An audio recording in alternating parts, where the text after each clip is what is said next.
মন্টি টিভির আরেকটি নতুন ব্লগে আপনাদের স্বাগতম। কক্সবাজার শহর থেকে মোটরসাইকেল ভাড়া নিয়ে সম্পূর্ণ কক্সবাজার চাইলে আপনারা ঘুরে দেখতে পারবেন। কিভাবে, কোথা থেকে, কত টাকা দিয়ে মোটরসাইকেল ভাড়া করতে পারবেন জানতে সম্পূর্ণ ভিডিও দেখুন।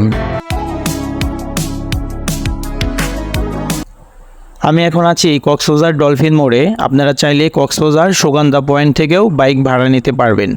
আপনারা এখন বেশ কিছু মোটরসাইকেল দেখতে পাচ্ছেন। এখান থেকে যেটা পছন্দ হবে চাইলে সেই মোটরসাইকেলটি ভাড়া নিতে পারবেন।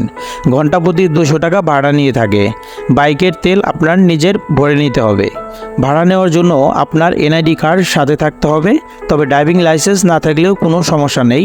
তবে এখান থেকে একটি ফর্ম ফিল আপ করতে হবে।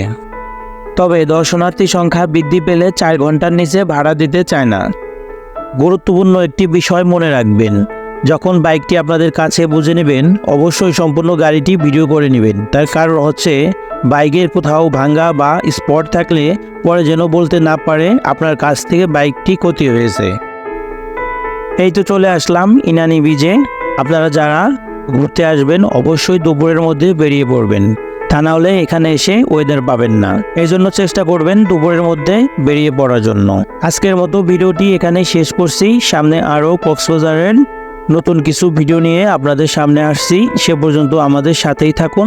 যারা আমার ভিডিওটি ইউটিউব চ্যানেল থেকে দেখতেছেন তারা অবশ্যই আমার চ্যানেলটি সাবস্ক্রাইব করবেন, এবং যারা আমার ফেসবুক পেজ থেকে দেখতেছেন অবশ্যই আমার পেজটি ফলো করবেন। ধন্যবাদ।